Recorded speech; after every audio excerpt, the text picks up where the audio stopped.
well. So we're just standing with the Mr. Alok Bansal, who happens to be the executive vice president of the India Foundation. And this year, we have decided to interview on the topic. What are the front lines of the India's foreign policy 2025?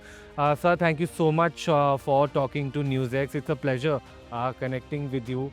Sir, like considering the a very dramatic year that it has been, a lot of geopolitical scenarios coming to fore, which never happened prior to this. So I would like to understand from you. My first question to you is, like, what do you think that what is the most significant foreign policy decision taken by India in the year 2025? I think the most significant decision taken by India as far as 2025 is not to buckle down to the US pressure and stand firm and guard national interests in the face of blatant pressurizing tactics pursued by President Trump and his administration.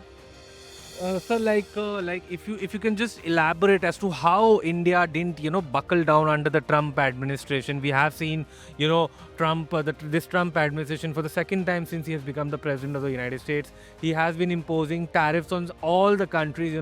He has not even spared smaller countries like Madagascar. On every country he has imposed some percentage of tariffs. So if you can elaborate as to how India has not buckled down under the Trump tariff threat.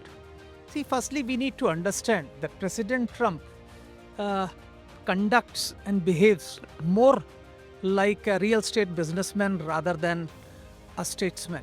And he has actually pursued an extremely transactional foreign policy. And in that endeavor, he has actually dealt with most of the countries of the world in an absolutely business give and take transactional manner, and where even tiny countries which were dependent on trade with US to a very great extent have been slapped with very high tariffs. And most countries of the world, and this is very important, we need to understand that most countries of the world, including countries like Japan and organizations like EU, have actually buckled down under the threat of Trump's tariff war, and have actually made compromises which have actually given up concessions which actually undermined their national interests to a very great extent. So this has been the problem with most of the countries. But India has been unique in that way that we have not really in any way compromised our core national interests and have stood firmly as far as the threats posed by the US tariffs on Indian economy are concerned. And what is even more admirable is that Indian exports have continued to rise despite these huge tariffs that have been imposed by the US administration. So, like, since we're talking about this Trump tariff thing, recently, we have seen, both the trade team from the United States of America and the trade team from India, under the leadership of Commerce Minister Piyush Goyal, visited America and vice versa. And there are some, trade talks going on between the US and India, and still there are yet the finalization of the trade deal hasn't been done so far. So what do you think that has India's foreign policy, considering the fact that the foreign policy of India is being, moving at the trajectory of India's foreign policy, do you think that a mutually beneficial trade deal with the US is likely a possibility in the year 2026 or not? This is something which the viewers want to know from you. See, firstly, we need to understand that President Trump may not understand, but the existing trade arrangements were beneficial for both the countries. While US was getting cheap goods, it was actually helping the US population to keep the prices down. The cost of living was low. And I think now with the tariffs, all-round tariffs, the cost of living in US is increasing. That we have already seen. To my mind, working out some sort of give and take is feasible, provided the US does not think that they can pressurize or arm twist India into submission, because now it's not only a question of trade policies. There are certain foreign policy goals which actually impinge upon our strategic autonomy, which are also being talked of, like not buying oil from Russia, not dealing with Russia, not dealing with Iran. Now, Chabahar port, on which we have invested quite a lot, is being curtailed. So we have seen that. And what is even more significant is that of late, President Trump, in order to help his relatives or his personal benefits, has actually tried to gravitate towards Pakistan. In fact, he has repeatedly praised Pakistan's army chief, Field Marshal Asim Munir, as saying that my favorite field marshal, or some statements to that respect, which I think, considering the public opinion in India, is something which will not be accepted, especially in light of the fact that in this particular year we had an armed conflict with Pakistan. So my next question to you is, sir, to what extent do you think that India's foreign policy has been successful in addressing the war between Israel and Palestine and Russia and Ukraine? We have tried to strike some sort of balance, and we tried to work out some sort of a peace deal between the warring factions in both these conflicts.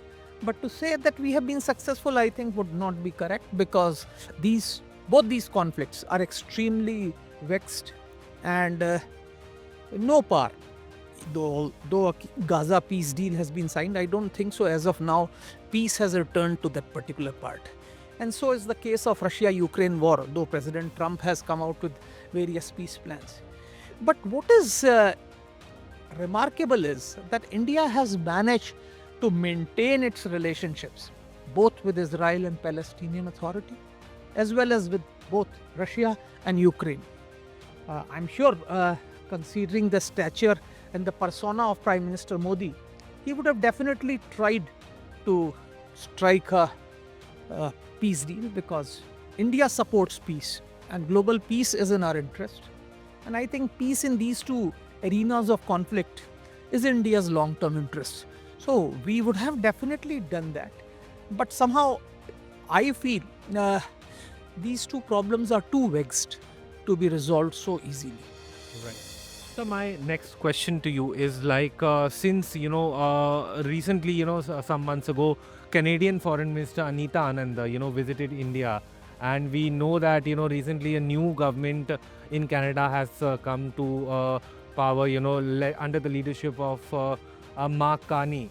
So do you think that it is a victory of the Indian foreign policy that this new Canadian government headed by Mark Carney is looking to mend ties with New Delhi, because considering the fact that we have seen in the recent years how the Khalistanis have had a free run under the government of Justin Trudeau. We saw how for his political benefit, Justin Trudeau allowed these Khalistanis to run their anti-India agenda. So do you think that it's a victory? It's a big victory for the Indian foreign policy, because now the new government, the new Canadian government is looking to mend ties with New Delhi. See, I don't see it as a victory or a defeat. Please understand, India is a very big country, a very big economy, fourth largest economy in nominal terms, third largest in purchasing power parity. And any country in the world would want to improve relations with India. And I think Canadians also want to. I think these relations had gone bad because of wrong policies pursued by the previous government, and the fact that that particular government, to a very great extent, was supported and sustained by political parties which had strong support from pro-Khalistan diaspora. So I think the present government in Canada, which is already facing aggressive posturing by President Trump and has been threatened with massive tariffs, is looking for different other avenues, other markets, and other sources for their economic growth. And I think India also is looking for other markets now that we have been slapped with heavy tariffs by United States. And one of the via media is exporting goods to Canada and Mexico, which are linked to United States through NAFTA. So I think there is a mutuality of interest, and that's why the two countries are coming up together. The present government has been pragmatic and has really not encouraged the terrorists as the previous government had, which had actually affected our cordial relations to a very great extent. So my next question to you is like, what are the major foreign policy objectives that India would definitely look forward in achieving some of the many big objectives of the foreign policy in the upcoming year 2026, if you could throw some light over it. See, one thing we must be very clear that since 2014, ever since Modi government has come to policy, foreign policy has been a very, very success, one of the hallmarks of Modi government's success, in fact, and they have pursued a very, very successful foreign policy. Having said that, 2025, by that standards, has not really gone that too well as far as the foreign policy domain is concerned. It can't be said that it has been a very, very good year from India's perspective. Having said that, in 2026, we would want to mend things and ensure that our neighborhood, which has been in tumult, stabilizes. We have seen what happened in Bangladesh. In this particular year, 2026, at least 3 of India's neighbors are actually going through elections: Bangladesh, Myanmar, and Nepal. And all 3 elections are important. And all 3 countries, to some extent, are in tumult. And it is in India's interest that we have some sort of stable governments there. We have an inclusive democratic government, a relatively secular government.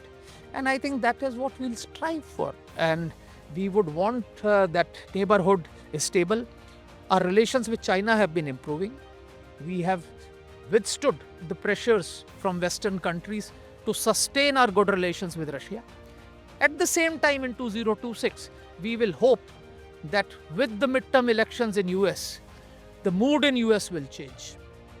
And I think Indian aspirations, Indian interests will be understood better in Capitol Hill, and that would lead to better relations between the 2 largest democracies in the world. Sir, thank you so much for talking to Newsx. So, this was, Mr. Alok Bansal, the Executive Vice President of the India Foundation, speaking exclusively to Newsx. This is Aditya Wadhawan with the video journalist Ankush signing off for Newsx.